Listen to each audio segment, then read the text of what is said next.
sea. 11 3500 1079. Vamos a conversar con Leandro Santoro, diputado de Unión por la Patria y hasta hace poquito candidato a jefe de gobierno de Unión por la Patria. De nuevo, a nuestra audiencia no hay que aclararle nada porque son muy inteligentes, pero sepan comprender que este tipo de notas necesitan tiempo. Quizá, no sé si lleguemos a interrumpir el noticiero de las 15:30, quizá lo tengamos que interrumpir, porque como no pensamos igual, generalmente se producen interacciones más controvertidas y que necesitan más tiempo de escucha para la audiencia y para nosotros mismos que estamos conversando. Leandro Santoro, buenas tardes, ¿cómo va? Buenas tardes. Bueno. Leandro, yo te quiero preguntar lo siguiente, desde el punto de vista político y personal, que en este caso creo que no están reñidos. Yo tengo gente en común, conocida, que dicen que vos sos buen tipo, tipos con los que se pueden hablar en la política.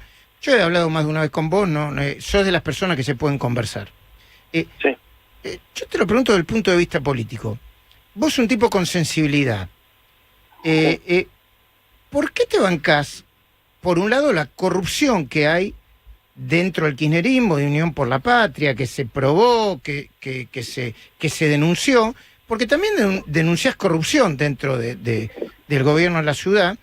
¿Y por qué te bancás una política económica que si lo hubiera hecho un gobierno no peronista, lo estaban incendiando, ya lo hubieran sacado en helicóptero? ¿Por qué esa contradicción? Esas dos contradicciones, en términos generales digo, conceptuales. Bueno, primero, para responderte la pregunta, es preguntarte si vos a cualquier militante del PRO le harías la misma pregunta cuando acepta darte una entrevista. Porque yo no creo que vos depende del pienses que la contexto. corrupción... Depende del Bueno, contexto. Pero espera, y mi respuesta es, no estamos hablando de mí, estamos hablando de vos. No, Leandro. claro, porque yo no creo que No, pero te la hice de manera retórica, no para que me la responda. Si querés respondérmela, sí, pero... Sí, depende del contexto. Le he hecho varias veces cuando había denuncias de corrupción contra gente del PRO, contra gente de Cambiemos, qué sé yo, desde el narco, de la provincia, no me acuerdo cómo se llama. De Entre Ríos hasta la sospecha contra María Eugenia Vidal por el financiamiento de la campaña, Sí, pero claro, porque el enfoque, pero igual está bien, pero igual no de nuevo era para vos la pregunta. Sí, bueno, y yo te la respondo en ese contexto, diciéndote, mirá, la verdad es que yo creo que la corrupción como la maldad o la bondad y la honestidad no son patrimonio de ningún partido. La política no la hace el ángel, las hacen los seres humanos. En todos los espacios políticos vas a encontrar contradicciones, en todos los espacios de poder vas a encontrar zonas oscuras. Lo mismo creo que le debe pasar a cualquier periodista que decide trabajar en un medio importante, que sabe que hay límites que existen o que hay situaciones que son difíciles, pero sin embargo está la habilidad de cada uno en construir un espacio de libertad y de coherencia personal. Sí. O sea, yo empecé a militar muy pequeño en el radicalismo y al poco tiempo me di cuenta que había cosas que eran difíciles de explicar, siendo yo muy joven, pero muy joven, te digo que ni 18 años. Tuve la suerte en algún momento de hablarlo con Raúl Alfonsín, que fue un poco mi mentor y mi padre político. Y cuando le pregunté a Raúl cómo se lo bancaba a él también, siendo que era un hombre del poder, y qué tenía que hacer yo cuando estas cosas me hacían ruido, la respuesta en realidad que encontré de Raúl fue, mirá, la condición humana es compleja, las sociedades son complejas, el poder es complejo y contradictorio. Mi consejo, me dijo, es vos tratás siempre de hacerte responsable de las cosas que haces vos y de rodearte en lo íntimo y en lo pequeño de gente que con la cual vos puedas poner las manos en el fuego y confiar, y es lo que trato de hacer. Déjame que te diga que, con todo el respeto por Raúl Alfonsín, que le tenía, me parece que esa respuesta es insuficiente, porque si mi mirada es que el tipo de corrupción y la proporción de corrupción que atraviesa Unión por la Patria es enormemente mayor que cualquier otra, o al frente de todos, es enormemente mayor, y te cito los casos de Lázaro Báez, bueno, lo que vos quieras, los bolsos de López. Sí, pero yo podría citarte la cantidad de casos también. Dale. Daña la política. No quiero hacerlo. No quiero hacerlo. No quiero hacerlo porque daña la política. Si vos tenés la posibilidad... No, lo que daña la política es la corrupción, no las citas de los casos de corrupción. No, pero daña las dos cosas. Daña la política, la corrupción y revolearse acusaciones cruzadas. Yo en general, Luis, suelo discutir ideas. Discuto ideas, salvo que esté en una situación donde, por ejemplo, discuto una política pública o discuto alguna cuestión muy específica, digamos, trato de no imputarle nada a nadie.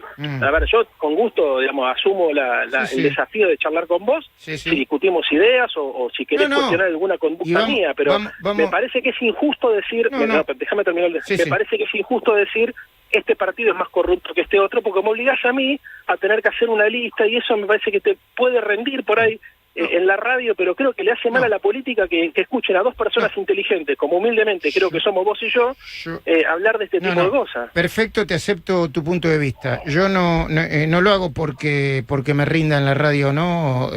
Al contrario, yo lo hago para conversar y porque creo que hay un contexto para conversar. Pero bueno, eso después lo jugarán la audiencia. Y en cuanto a la política económica, la gestión de masa, el nivel de inflación que hay, la pobreza, el crecimiento de la pobreza que también creció durante el gobierno de Macri, el nivel de endeudamiento que le adjudican a Macri y fue mayúsculo y que es superior el de este gobierno, el impacto en el nivel de ingresos que tiene esta política económica. Si habláramos en términos desde la perspectiva supuestamente progresista de Unión por la Patria, sería un gobierno de derecha, gorila, inhumano, que no le presta atención a las necesidades de la gente. Vos obviamente no lo ves así, pero por lo menos explícame por qué, así entiendo más. No, obviamente no lo veo así. O sea, yo creo que en tu pregunta hay una introducción que es una editorialización ideológica. Es una descripción, pero... Es una descripción. No, bueno, pero si no querés te doy números, 140% de inflación, crecimiento de la pobreza. Por más que tenga una carga, es descriptivo. 140 de inflación, crecimiento de la pobreza. Son las dos cosas, es descriptivo. El dólar a 1000 mangos. Leandro, el dólar... Pero para Luis, ¿vos hubieras pensado? ¿Para insultarme? No, te estoy describiendo, te escucho con atención.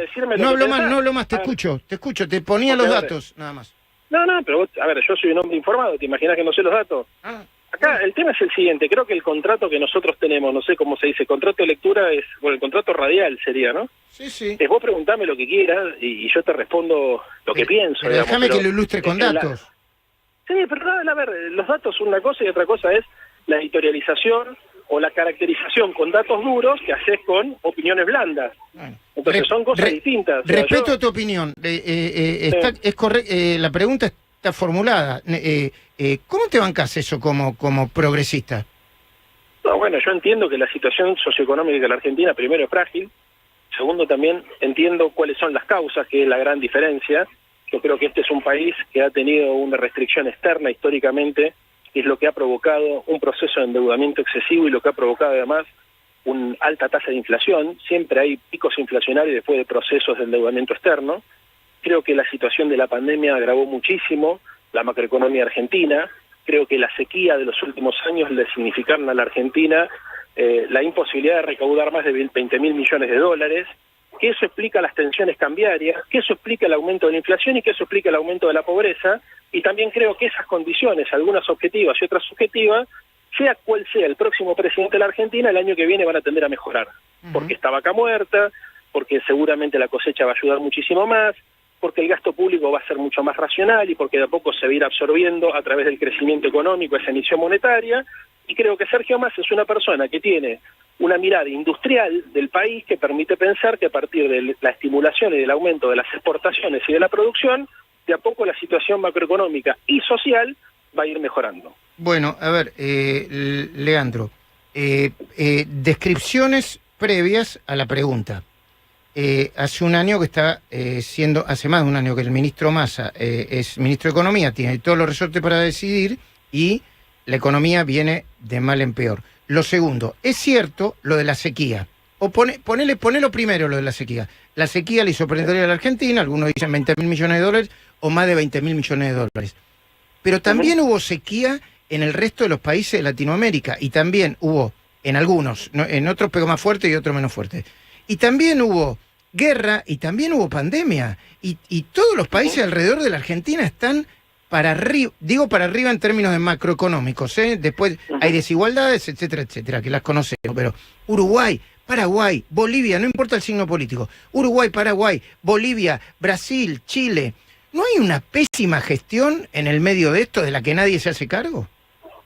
No, yo creo que todas las matrices económicas de los países que vos describís son distintas. Por ejemplo, la industria argentina demanda 25.000 millones de dólares al año en concepto de importaciones para poder mantenerse. El impacto de la restricción externa en la actividad económica en nuestro país es completamente diferente. El proceso de ahorro en dólares que en la Argentina se inició con el Rodrigazo hace que sea incomparable el rol de la divisa norteamericana en la economía doméstica entre nuestro país, por ejemplo, y Brasil. En Brasil la gente no ahorra en dólares, ahorra en reales. En la Argentina se ahorra en dólares desde el Rodrigazo esta parte. La matriz económica también depende mucho de la importación de energía. No es lo mismo ser soberano en términos energéticos y autosustentables que no serlo. El cambio que se ha hecho de Vaca Muerta lo que va a permitir es no solamente ahorrar dólares en materia de importación de energía, sino generar dólares por exportación. O sea, es difícil hacer estas comparaciones porque hay que conocer cada uno de los países, el nivel de consumo. Pero entonces, a ver, con tu descripción es lo mismo que ya yo, el presidente o el ministro de Economía, porque es imposible. O sea, ¿para qué se presentan elecciones? Te lo digo sin chicanear, estoy discutiendo ideas. Si tiene todos estos condicionantes, ¿para qué hacen política? Porque, o sea, no cambia nada. Hacen 4 años que estuvieron durante los gobiernos peronistas, muchos años, el gobierno de Macri tampoco estuvo bien, el de la Rúa también, y no se cambia nada. ¿Para qué se presentan si Argentina tiene un condicionante que casi lo hace inviable? No, porque no es lo mismo tener un país con empleo que un país sin actividad económica y en recesión. Pero si no es lo mismo tener... Argentina no es un país con empleo, ¿eh? Bueno, es un país que tiene el 40% de la matriz económica informal, pero también es un país que, comparado con los países de la región, tiene un nivel de sofisticación de su estructura productiva que lo hace ser muy diferente. En segundo lugar, el tipo de consumo que nosotros tenemos también nos hace ser muy diferente, porque eso también nos hace más dependiente a la importación tanto de insumos como de bienes de consumo terminado. La diferencia es entre un modelo productivo que apuesta a la producción, a la exportación, a la economía del conocimiento, a la inversión en ciencia y tecnología, y un país que te dicen que quieren cerrar el CONICET, que te dicen que quieren abrir las importaciones y que quieren, dejar que cada uno se las arregle como puede. Hay diferencias ¿qué le dirías? Esta elección son profundas. Está bien, ¿qué le dirías a quien te dice, Leandro Santoro, vos me caes bárbaro, excepto porque sos de San Lorenzo, si te agarra un huracán, qué sé yo, dice, me caes bárbaro. Ahora, todo muy bien lo que sí, ¿por qué no me bajás la inflación? ¿Por qué no me dejás de obligar a ir al supermercado corriendo y a empobrecerme más? ¿Por qué no parás con la maquinita? ¿Qué le dirías que es la maquinita es una irresponsabilidad, y explica, entre otras cosas, parte de la corrupción que hay, no solamente entre Unión por la Patria, en todo el sector público? Sí. Bueno, a ver, primero entiendo que esa pregunta me la haces de manera colectiva. O sea, si me lo preguntan a mí, porque yo soy diputado te paran nacional, por la calle. Puede directamente dar respuesta, pero es importante aclararlo, ¿no? Sí. Porque, a ver, finalmente yo soy diputado nacional y tengo que interpretar un proceso donde yo no tomo decisiones, que es el proceso de la gestión económica actual. No, pero está dentro de una fuerza... Ahora te la respondo. Sí. Pero, por cómo me formulaste la pregunta, a ver, la verdad... Estoy todo el tiempo en la calle, a mí nunca me hicieron esa pregunta que vos me haces. O sea, bueno, te encontraste conmigo y te la hice yo. Bueno, por eso. Sí. Pero si me decís, bueno, ¿cómo el proyecto político supone que lo puede resolver? Te lo digo, o sea, yo creo que hay algunas cosas que tienen que ver, políticas de Estado, como la necesidad de fortalecer la matriz energética de la Argentina, o sea, esto del caño del gasoducto de Vaca Muerta, sí. Y la recuperación de YPF, puede permitir que en muy poco tiempo la Argentina deje de importar dólares o deje de importar energía utilizando dólares y pase a exportar energía, lo mismo con el litio y la minería, y eso va a permitir contar con dólares imprescindibles para diversificar la matriz productiva, que es la clave del proceso de industrialización. Okay. El tema es cómo nosotros logramos generar valor agregado a la cadena agroindustrial de nuestro país sin que eso signifique los cuellos de botella que periódicamente se arman en nuestra economía. A ver, el stop and go y el proceso de expansión de la economía que le sucede después, un pico inflacionario, que le sucede después un shock recesivo, que le sucede después un shock de desocupación para reiniciar el ciclo. Bueno, habrás leído el famoso libro de Gerchunov, de la ilusión al desencanto, que explica que es un ciclo recurrente con cualquier tipo de gobierno, peronista, radical, democrático, dictatorial. O sea, es un problema cíclico que tiene la Argentina que tiene que resolver a partir de la diversificación de su matriz productiva, la diversificación de su capacidad exportadora y de la resolución de la restricción externa, que son los problemas que explican la inflación, la pobreza y el atraso económico. Sí, está bien. Yo algo de lo que decís puedo compartir. Lo que no comparto son los niveles de responsabilidad. Si vos te presentás para esto, no será como el fútbol, porque es más dramático el fútbol y más extremo, si vos querés. Pero el oficialismo se presenta para hacer esto y no lo haces. ¿Y sabés por qué yo te lo planteo así? Porque es la misma manera que te lo escuché plantear a vos cuando criticabas a gobiernos opositores. Vos cuando criticabas a los gobiernos opositores no le ponías tantos condicionantes como lo pones ahora. Cuando yo te hablo de $1 a 1.000 pesos y vos y muchos otros, no sé si eras vos particularmente, criticaban el dólar cuando estaba, no sé, 60 mangos, no le ponían para explicar todos los condicionantes que le ponés vos a este gobierno. Pero en todo caso es tu mirada y tu mirada política. ¿Puedo decir algo de eso? Sí, ¿Puedo sí, decir algo? sí. Es que hay roles. No es lo mismo un periodista. Yo creo que esa crítica puede ser válida para un periodista o para un líder de opinión, opositor que tiene una línea distinta a la tuya, que tiene un compromiso con la sociedad de hablar desde un lugar de objetividad. Yo soy militante político. Sí, pero la vara, la vara. Vos no le podés, sí. Pero honestidad. Yo te pido honestidad intelectual. No te pido que dejes tu silla, te pido honestidad intelectual. Que cuando el dólar esté a 1.000 mangos, viste, me digas por lo menos algo parecido a La Patria está en peligro, como me lo decían cuando. No estoy hablando de vos general, sino del colectivo, claro, ¿no? Pero yo no. A ver, yo tengo excelente relación, por ejemplo, con la gente del PRO y de Juntos por el Cambio. Sí, no importa eso. Hay un punto donde a ver, está bien, pero vos hablás de la responsabilidad o de la irresponsabilidad personal. Yo traté toda mi vida, y mucho más desde que soy una persona pública, de no caer en los lugares comunes. O sea, cuando, por ejemplo, durante el gobierno de Macri hablaban del helicóptero, yo decía que era una locura. Durante el gobierno de Macri, cada vez que decían Macri basura, votó la dictadura, yo me la pasé diciendo que era incomparable un gobierno dictatorial al gobierno de Macri. O sea, toda la vida traté de construir un discurso y un contrato con la gente, digamos, de un punto de vista más racional. Y yo te felicito, porque la cantidad de sapos que te tragaste, entonces, porque Macri basura sobre la dictadura, el helicóptero, la cosa, no pensando así, hay que tener estómago. Eso es un estómago de militante. Yo por eso no milito en ningún lugar. Te puedo preguntar, te quiero hacer una pregunta de suya, pero te hago una última pregunta. ¿Cómo hubieras cambiado vos la ciudad si, como está ahora? ¿Qué tenía de bueno y qué tenía de malo la ciudad y cómo hubieras cambiado? ¿Y cómo vas a tratar de cambiarla? Entiendo que si podés hacerlo desde tu lugar. Sí. Bueno, a ver, una cosa que tiene de buena, o que tuvo de buena esta elección, fue que además de ser muy respetuosa, la de la ciudad, te digo, fue una discusión muy programática. Yo armé un programa de gobierno, Jorge creo que también tuvo una mirada muy programática y propositiva para la ciudad, donde no solamente decíamos cuáles eran nuestras intenciones, sino que además decíamos cómo construirlo. Yo cuando hablaba, por ejemplo, de la política de vivienda, de la política de alquileres, hablaba qué es lo que creía que tenía que hacer la ciudad. Cuando hablábamos de la política de salud mental, describíamos cómo creíamos que tenían que ser los programas. Describimos, me parece, con mucho detalle también cuáles eran los problemas en materia de medio ambiente, de espacio público, de espacio verde, la necesidad de transformar instrumentos jurídicos. En esta campaña se habló de código urbanístico, de convenios urbanísticos, de excepciones. Se habló de cosas que hacía muchos años no se hablaban en la ciudad, y eso creo que humildemente fue parte del aporte que nosotros pudimos hacer. Entonces, durante esta campaña se vio eso al punto tal que terminó como terminó. O sea, terminó con Jorge y yo diciendo, te felicito, vas a ser el próximo jefe de gobierno, él diciendo, sos un dirigente honesto y comprometido, nos dimos la mano y quedamos incluso comprometidos para trabajar juntos. O sea, creo que la ciudad de Buenos Aires le demostró al país que se puede con altura dar un debate ideológico con muy pocas descalificaciones personales, hubo muy pocas descalificaciones personales y con mucha propuesta ideológica y política. Leandro, ¿cómo estás? Buenas tardes, Luis Gasulla te saluda. Luisito.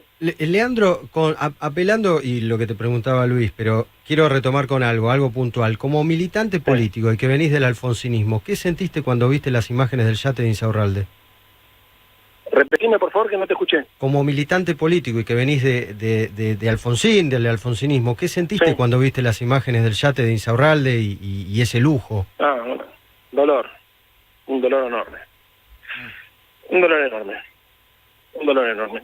Okay. Porque, a ver, como le decía Luis, o sea, son cosas, uno primero, yo no lo conocía, hablé una sola vez en mi vida con Insaurralde, no tenía ningún tipo de relación personal y me lo había cruzado.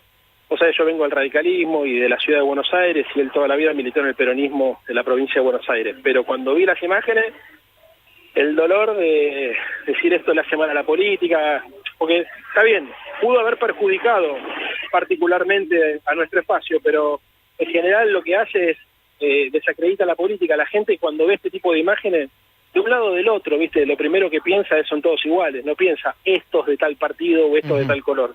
Así que lo primero que sentí fue dolor. Leandro Santoro, gracias por el tiempo. Quizá te tengo que hacer una última pregunta y que tiene que ver con este balotaje, ¿no? Vos deberás tener razones para pedir que voten a Massa, pero ahí tengo que hacerte otra descripción. Para mí, Massa, independientemente de que me parece una persona inteligente, audaz, vivo, de alguna manera tiene que ver con Insaurralde, con ese entramado, con Insaurralde, con Chocolate Rigó. Vos me dirás, como dijo Massa, pregúntenle a Maximiliano Abad. Bueno, cuando tenga oportunidad de entrevistarlo, también le voy a preguntar con Maximiliano Abad. Pero hay una matriz que hace que justifique que muchísima gente diga, todos son chorros, Leandro Santoro no choreará, es más simpático, pero forma parte de su fuerza política. ¿Lo entendés eso, no? En ese contexto, ¿por qué crees que hay que votar a Massa y no a Milei?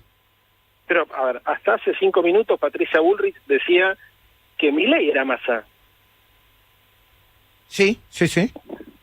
Bueno, entonces, ¿qué querés que te diga? Yo creo que uno tiene que votar en función de las ideas, de la percepción que tenga de los proyectos, de los espacios. Después, a ver, Luis, la política en la Argentina tiene las características que vos sabés que tiene. ¿Qué querés que te diga? O sea, yo no me...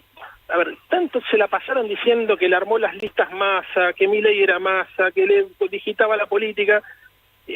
Ahora Barrio Nuevo se bajó, parece que no está con Milei ahora. Y bueno, a ver, yo salí en la televisión en campaña Massa electoral diciendo que era una locura. Sí. En la campaña, no ahora que terminó, que Javier diga que Patricia Bullrich había asesinado niños en un jardín de infantes. Sí. Y a ver, como yo, un montón de gente del PRO. Sí, claro. Bueno, cualquiera persona con sentido común diría eso. Sí, bueno, pero muchos no lo decían. Y te puedo asegurar, digamos, que a una persona como yo, que tiene el compromiso político que tengo, no es que le resulta gratis, ¿viste? Hay gente que no le gusta, porque tiene una visión más deportiva. Sos de River o de Boca, entonces si sos de River no podés reconocer nada en Boca. No es mi forma de ser. Ahora, dicho lo cual, yo lo que trato de hacer, y ojalá este reportaje y otras charlas que seguramente tengamos en el futuro ayuden, es a recuperar la racionalidad. Sí, la conversación, la capacidad de conversar. Por eso, ¿viste? Una persona razonable para tratar de discutir ideas, porque si no la sociedad la enloquece. La enloquece en estas acusaciones cruzadas, la enloquece que este es fulano, el otro es sultano. Son ¿viste? Yo trato de aportar eso, ¿viste? Yo soy una persona de centro izquierda, porque esa es mi formación. Pero siempre digo lo mismo, la Argentina necesita personas centradas. Sí, otro día discutimos, a ver si vos podés tener idea de centro izquierda, pero defendés a un proyecto político que en los resultados... Que tiene contradicciones como tienen contradicciones todos los pero de centro políticos. izquierda, con todo respeto, minga centro izquierda, no es progresista, no es ni progresista, ni moderno, ni defiende los derechos humanos. Es una diferencia, a ver, es una diferencia de enfoque que tengo con vos. Yo creo que los partidos políticos y los proyectos en la Argentina todos tienen contradicciones, todos, digamos, es muy difícil que vos me digas, mira, este proyecto en particular tiene más contradicciones que el otro. Lo que yo no creo que sume es, vos me tirás una contradicción de los celestes, yo te sumo una contradicción de los pero amarillos. si vos te presentás como si vos te presentás como integrante de una fuerza progresista, yo te tengo que, necesariamente tengo que decirte, no creo que... Es para una discusión más larga, pero progresismo, sí, vamos a hacer un programa más largo. Dale. Pero escribí un programa de gobierno. Sí. No, eso te decía. Escribí un programa de gobierno que es progresista y que está puesto al servicio incluso de un gobierno que yo creo que no es progresista como el de va a ser Jorge Macri. Sí. Digamos, porque entiendo, digamos, que el aporte es el aporte intelectual, ideológico. Yo hice un programa con gente capacitada, formada, intelectuales, técnicos, que fui recuperando de la política y de los sectores de la academia en los últimos 3 años, y ese proyecto progresista se lo ofrezco a Jorge Macri para lo que necesite. Bueno, ¿Por qué? Porque la sociedad tiene que encontrar puntos de coincidencia. Contradicciones hay en todos lados, pero lo que hay que tratar de hacer es superarlas a partir del debate. Ojalá que sea progresista, no tuvo oportunidad de ver todo, y que tome, si es progresista, que hagan las políticas progresistas, sea Jorge Macri o sea quien sea. Leandro Santoro, por supuesto. Bueno, gracias por el tiempo y gracias por la paciencia.